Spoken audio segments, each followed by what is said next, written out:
Welcome back to Munchausen's Proxy, where we are simply amazed at the future Disney Marvel is displaying for itself. What am I talking about? Well, beyond Deadpool and Wolverine, which comes out in a couple of weeks, the slate of upcoming projects for Disney Marvel is on the bleak side. And recently, we have gotten trailers for two projects slated to be released following Ryan Reynolds' outing as the Merc with a Mouth, one at theaters and one on Disney+.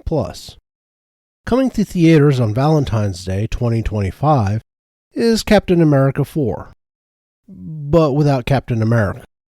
This, of course, means that there will be multiple obligatory affirmations for not Captain America, which is a shame, because Anthony Mackie deserves better than to be shoehorned into a character that doesn't even really work in the comics.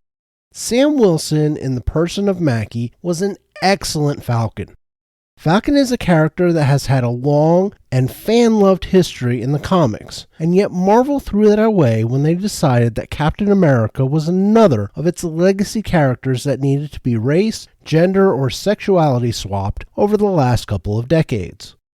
Other examples include making Thor female, Hulk Asian, Iceman gay, and Spider-Man black/Hispanic. Though that last one never really stuck no matter how hard they have tried, and they have tried, because Miles Morales is Miles Morales, even to the Disney Marvel marketing team.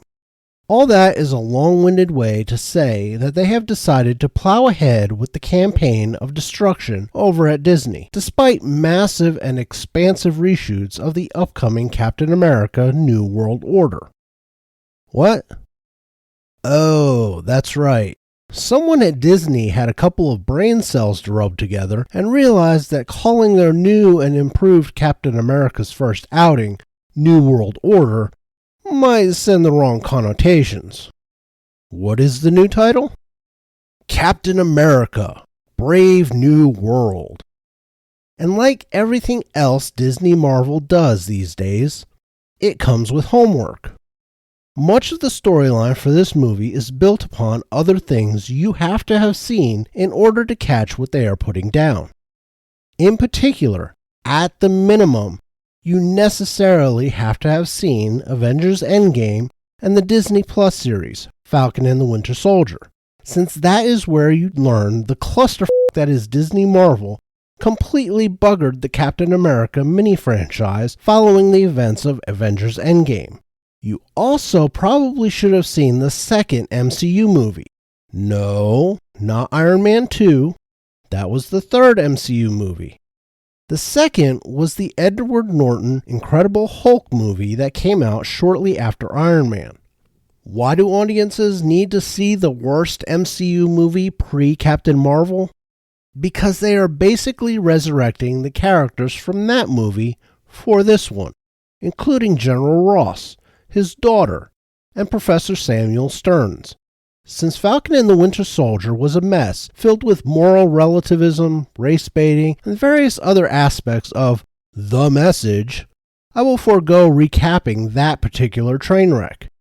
Needless to say, Disney Marvel wasted a lot of money simply affirming what Steve Rogers decided at the end of the Infinity Saga, while putting out heaping tons of morally relativistic nonsense with a bit of girlbossery and a massive pinch of mental retardation.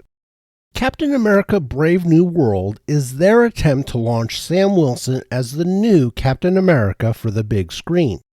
The story, what little of it you can make out from the trailers, is that Sam is being courted by General Ross as he has become the newly elected President of the United States.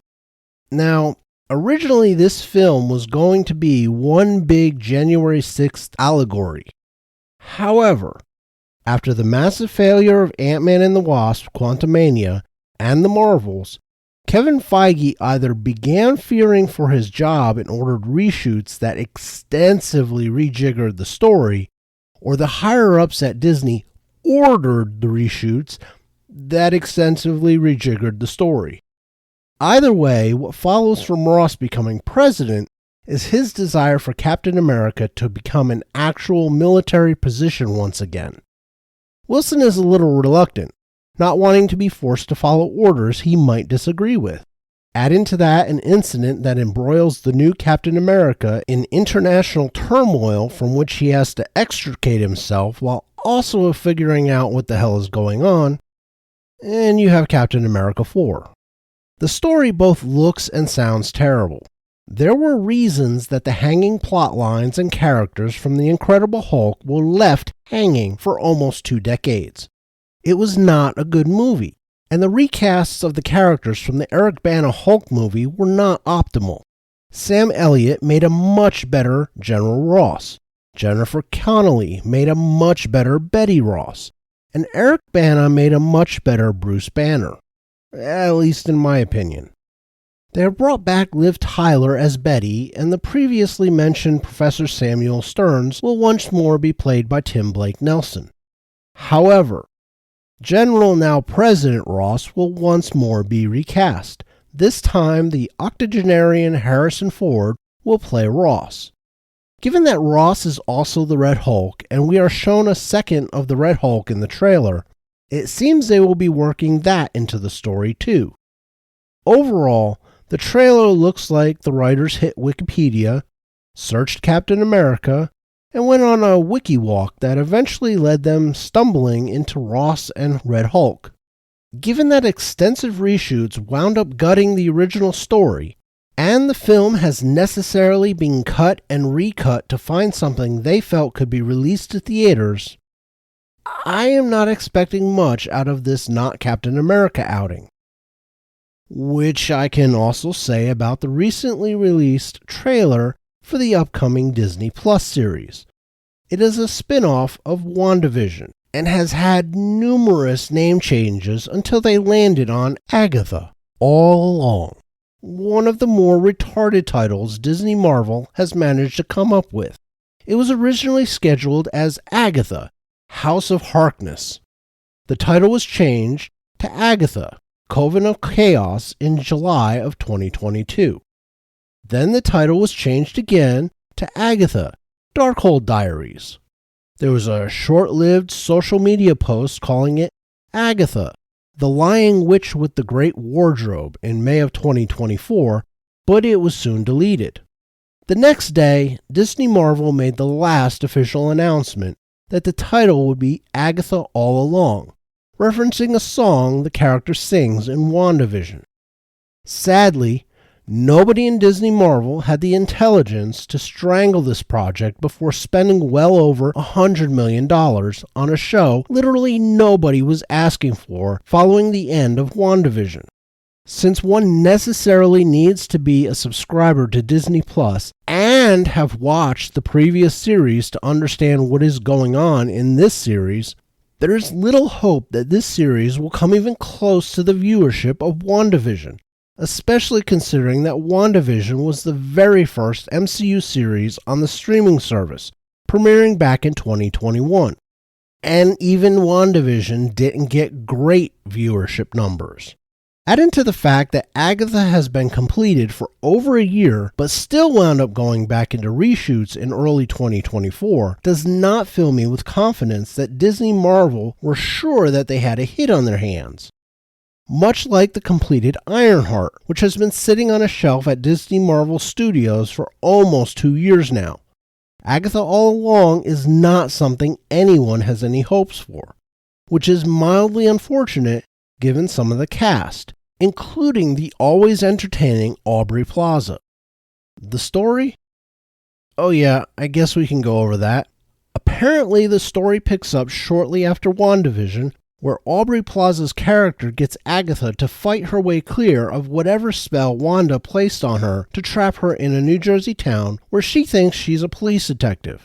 She frees herself and learns she now has no powers.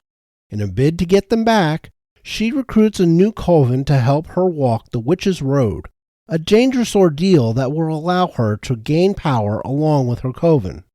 The overall feel of the trailer is that of a more adult version of Hocus Pocus. Catherine Hahn's character Agatha is more than a little over-the-top flamboyant, which is grossly at odds with the character from the comic book. About the only thing that might look interesting to see would be Aubrey Plaza's character, since she doesn't seem to know how to put in a bad performance.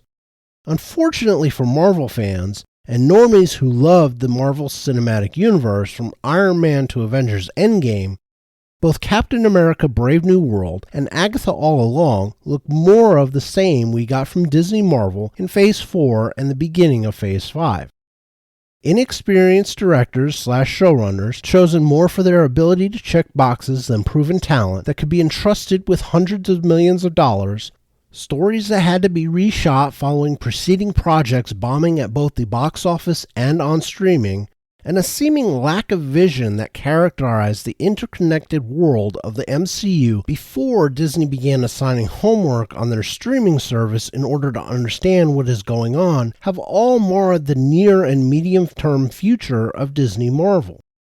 I have said it in previous videos, but there is little to get excited about for Marvel fans going forward, given what has been announced for the MCU after Deadpool and Wolverine. Captain America Brave New World and Agatha All Along do not change that opinion one bit. That is all I have for this video. If you like what I do here, please hit the like button, subscribe to the channel, share the video, and comment down below. It all helps the channel and is appreciated. Until next time.